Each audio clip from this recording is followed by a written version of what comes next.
साथीहरु स्वागत छ कनेक्ट नेपालमा।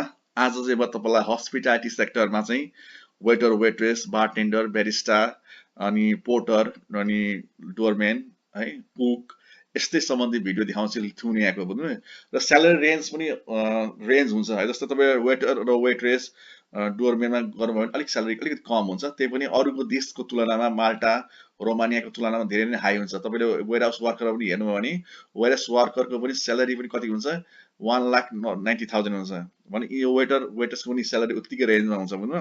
तर तपाईँ कुकमा जाँदै हुन्छ भने हाई लेभल पोस्टमा जाँदै हुन्छ भने स्यालेरी पनि तपाईँले चाहिँ इन्क्रिज हुँदै जान्छ। र तपाईँलाई म देखाइहाल्छु मेरो ल्यापटप स्क्रिनमा गएर। तपाईलाई हेर्नुस् त यहाँ Lithuania is the easiest country to in the Europe to get a visa भन्न खोजेको नि। लिथुनिया सबैभन्दा इजिएस्ट हो, त्यही पनि स्यालेरी वाइज अरू देशभन्दा धेरै राम्रो छ लिथुनिया। अब यसको भिजा एक्सेप्टेन्स रेट हेर्नु भने 98.7% छ यसको भिजा एक्सेप्टेन्स रेट हैन। Is easiest Schengen visa to obtain भनेको छ हैन। यो सेन्जेन कन्ट्री हो, EU जोन भित्र पर्छ र यसको एक्सेप्टेन्स रेट पनि 98.7% छ, धेरै हाई छ है त। सो इजिएस्ट छ, एप्लाई गर्नु होला है त। तर यो एप्लाई गर्नु भन्दा यो जति पनि आज जब देखाउँदैछु यसमा चाहिँ तपाईसँग एक्सपिरियन्स चाहिन्छ। विदाउट एक्सपिरियन्स तपाईले एप्लाई गर्न सक्नुहुन्न है त। तपाईसँग एक्सपिरियन्स छ भने, तपाईसँग प्रोपर स्किल छ भने चाहिँ प्लिज डु एप्लाई है त, चान्स हाई छ। ल पहिले काई सो पहिले चाहिँ साथी हो यो चाहिँ पेकाई भन्ने छ है। यहाँ हेर्नु होटलमा यहाँ हेर्नु त एट होटल पेकाई भन्ने छ है। अनि अब यो पनि 5 स्टार होटल लेभल वी र्याङ्कमा आउँछ है। र यसमा के छ हेर्नु त, ब्रेकफास्ट वेटर एन्ड वेट्रेस छ लिथुनियाको हो, यो पनि यो बारटेन्डर छ लिथुनियाको हो, अनि लगेज पोर्टर र डोरमेन छ यो पनि लिथुनियाको। यहाँ हेर्नु देख्नुहुन्छ नि हैन, भेलिनियस भन्ने ठाउँमा। अब तपाईँ कुनै पनि जोनमा इन्ट्रेस्ट हुनुहुन्छ, तपाईँ यो सबै एक्सपिरियन्स चाहिन्छ। विदाउट एक्सपिरियन्स तपाईँले एप्लाई गर्न सक्नुहुन्न नि, याद गर्नु होला है त। विदाउट एक्सपिरियन्स हुँदैन पनि, एक्सपिरियन्स छ भने चाहिँ प्लिज डु एप्लाई। अब म कुनै पनि जोब जस्तो बारटेन्डरमा अथवा यसमा वेटर फर एक्जाम्पल म यसमा क्लिक गर्छु है त, पोर्टर एन्ड डोरमेनमा भन्छ है। अब हेर्नु तपाईँसँग के हुनुपर्छ, हेर्नु तपाईँ 5 स्टार होटलमा हुँदै हुन्छ भने तपाईँको इङ्ग्लिस चाहिँ के हुनुपर्छ, एकदम राम्रो हुनुपर्छ है।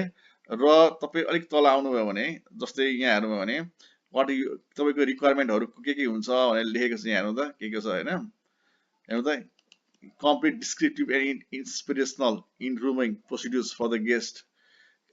लगेज क्यारी गर्नुपर्छ गेस्टको भनेको छ हैन। भ्यालेट पार्किङ भन्छ हैन, त्यहाँ छ के भ्यालेट पार्किङ भनेको मलाई थाहा छैन के हो, तर होटल लाइनमा हुन्छ कि यो फ्लेक्सिबल आवर काम गर्ने है। स्किल भनेर यहाँ लेखिदिएको छ, हेर्नु तपाईँ के छ यस स्किल के हुनुपर्छ हेर्नु त। सबभन्दा इम्पोर्टेन्ट भनेको इङ्ग्लिस र communication skill is very essential. जब तपाईँ हस्पिटालिटी सेक्टरमा जाँदै हुन्छ भने तपाईँसँग इङ्ग्लिस र कम्युनिकेसन स्किल चाहिँ राम्रो हुनुपर्छ। किन, तपाईँ इन्टरनेसनल गेस्टहरूसँग बोल्नुपर्छ। यता बेनिफिट पनि हेर्नु, यहाँ बेनिफिट के छ, बोनस पनि दिन्छ तपाईँलाई यहाँ लेखिदिएको छ है। एन्ड अपोज यहाँ अर्को कुरा हेर्नु त, uniform and meal are provided भनेको तपाईँले खाना र लुगा पनि दिन्छ।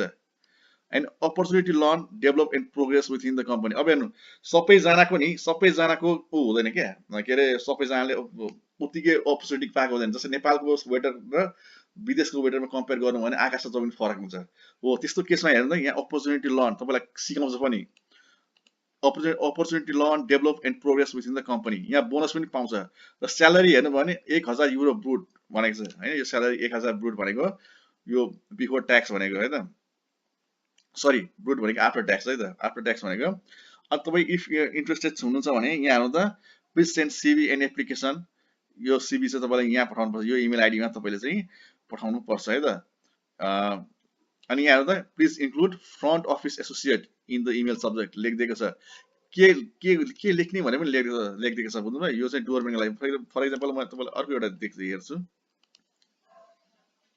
जस्तै म ब्याक आएँ, अब म तपाईँलाई नि बारटेन्डरको देखाउँछु ल। बारटेन्डरको हेऱ्यो भने यहाँ के लेखेको स्यालेरी कति छ हेर्नु खोजेको मात्र मैले। हेर्नु बारटेन्डरको स्यालेरी 1400 देखि 1600 युरो छ ब्रुट बिफोर ट्याक्स है त। अनि तपाईँले यसमा पनि गर्नुपर्ने काम तपाईँले लेखिदिएको छ, तपाईँले के गर्नुपर्ने छ के छ हेर्नु। तपाईँले यसमा पनि बोनस पाउनुहुन्छ, बोनस पनि व्यवस्था छ है त। अनि special price for hotel restaurant extra service. अनि यसमा के छ, hotel provide meal during the shift, तपाईँलाई मिल पनि प्रोभाइड हुन्छ। ट्याक्सीले चाहिँ घर छोडिदिन्छ, जहाँ बस्नुहुन्छ तपाईँ काममा ल्याउने काम सब ट्याक्सीले गर्छ है त। सो तपाईँको स्यालेरी पनि हेर्नु त 1400, अहिलेको 1000 थियो अहिले 1400 छ। हेर्नु किन भइरहेछ भने तपाईँ बारटेन्डर हुन्छ। अब वेटर भनेको अथवा डोरमेन भनेको अलिक लो लेभलको जोब पनि, लो लेभलको जोबमा 1000 युरो थियो, त्यो पनि विदाउट ट्याक्स है। अहिले कति छ हेर्नु त, अनि अहिले 1400 रेन्ज छ, 1400 देखि 1600 रेन्ज छ। सो तपाईँ हेर्नु होला है त, स्यालेरी पनि तपाईँको इन्क्रिज हुन्छ है। अनि तपाईँ सिभी यहाँ कुन सब्जेक्ट यसमा पठाउनु पर्ने हुन्छ है त। त्यस्तै म तपाईँलाई अब यो भइहाल्यो, अब अर्को देखाउँछु। त्यो अर्को छ हेर्नु त, यो भिलेनियस पार्क प्लाजा होटल भन्ने छ है। अनि त्यसपछि यहाँ के छ, रिसेप्सनिस्टको तपाईँले एप्लाई गर्न सक्नुहुन्छ, कुक मैले भनेको थिएँ नि, अनि वेटर पनि सक्नुहुन्छ है त। अनि अरू केही चाहिँ छैन है, अरू केही पनि छ, त्यो यति मात्र छ। जस्तै रिसेप्सनिस्ट, कुक अनि वेटर। आज पनि मलाई कुकको सोध्यो हुन्छ धेरैजनाले, कुकमा एकचोटि हेर्नु है। एउटा यहाँ इमेल आइडी आउँछ, बुझ्नुभयो, यहाँ इमेल आइडी आउँछ, तपाईँले सिधै इमेल आइडी आउँछ, हेर्नुहोस् सजिलो छ। म त देखाउँछु तपाईँलाई। जस्तै यहाँ कुकमा गएर क्लिक गर्नु, एप्लाई नाउमा क्लिक गर्नु, तपाईँले एउटा इमेल आइडी पप हुन्छ भने यहाँ देख्नुहुन्न, तपाईँ मेरोमा छ है त। तपाईँले यहाँ एप्लाई नाउमा क्लिक गर्नु भने जस्तै यहाँ मेरो खुल्छ भने, बुझ्नुभयो, तपाईँ देख्नुहुन्न क्या, मेरो यो रेकर्डिङ गर्दैन गर्न सक्दैन यसले। के गरी तपाईँले त्यहाँ भएन भने हेर्नु, के गरी तपाईँले भेट्नु भएन भने सिधै यसमा गर्नु सक्नुहुन्छ है त। तर यहाँ पपअप हुन्छ, एउटा इमेल आइडी पपअप हुन्छ, बुझ्नु, जस्तै कुकमा लेख्नु भने यहाँ हुँदैन, तर यहाँ एप्लाई नाउमा गर्नुभयो भने जस्तै एउटा इमेल आइडी खुल्छ, त्यो इमेल आइडीमा तपाईँले चाहिँ पठाउनु पर्ने हुन्छ सिभी कल लेटर, बुझ्नुभयो।